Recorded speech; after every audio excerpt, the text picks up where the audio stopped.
In today's video, I am going to be breaking down Alex Sarr. He is in this year's NBA draft, and he could be a very good player when he gets to the NBA. So let's get down, let's check him out, see how he plays, see if it can translate to the NBA.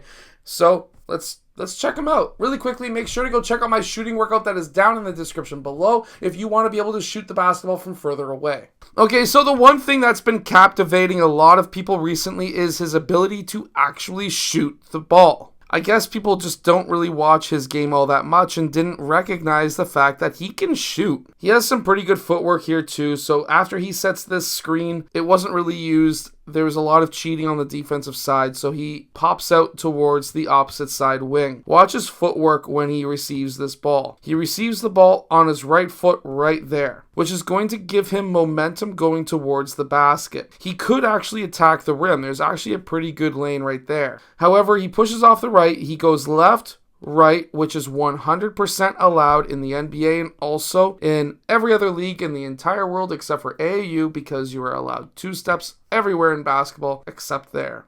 And that allows him to have the very good energy transfer into his shot. Now, there are some analysts and scouts saying that the fact that he brings the ball above his head and close to behind his head is a massive detriment to his overall shot. I disagree. A lot of players like Jokic shoot like that. It's actually a benefit as long as he can hit that shot at a high enough percentage above his head is a very hard shot to block. We have to remember that he's tall, he can get rebounds, and right here he gets that offensive rebound, pivots, good footwork once again, and then he's able to go straight back up with a one-hand dunk. So he's actually quite explosive from underneath the basket, and he has good footwork. Okay, so now he's dribbling the ball up the court in this clip, and let's see if he's able to get to that rim at ease. Now, when he gets to the rim, he plays off of 2 feet, which is totally fine. He's able to get that basket. However, the one thing that I really want to point out is the fact as look how smooth he is with his handles. It's not jumpy, other than when I paused it by mistake just a second ago. But from here to here, there was no jitteriness.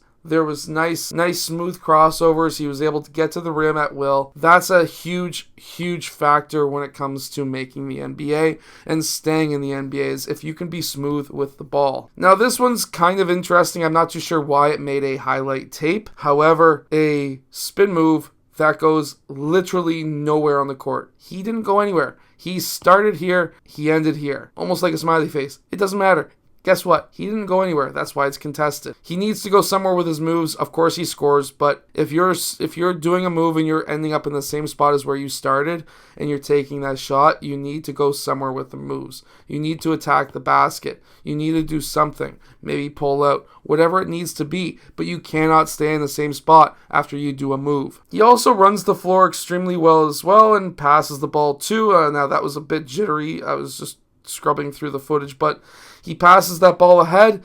He gets that ball back because he ran the floor. If you're a young player and you pass that ball up in transition, get down court yourself, because it just may end up going back into your hands for the layup. Let's also not forget the fact that he's actually a pretty good defender. Here he's able to get the block shot, but look at the footwork that he needed to do to be able to get that block. He had to pivot here the wrong way really, but he was able to stay with his man because he was able to spin and pivot fast enough. And then he goes off of 2 feet so that he's able to block that shot. The footwork needed right there is extremely important, and he was able to do it. He's also able to do a lot of stuff on and off ball and defensively as well. And being able to do stuff like this, where he's able to cut off ball, have his hand up, tells his teammate where to put it, this is something that is very rare in youth sports up here in Canada. The ability to read the defense. Right here, the play probably called for a screen. He's in the middle, maybe set that screen, maybe get a feed into the middle, maybe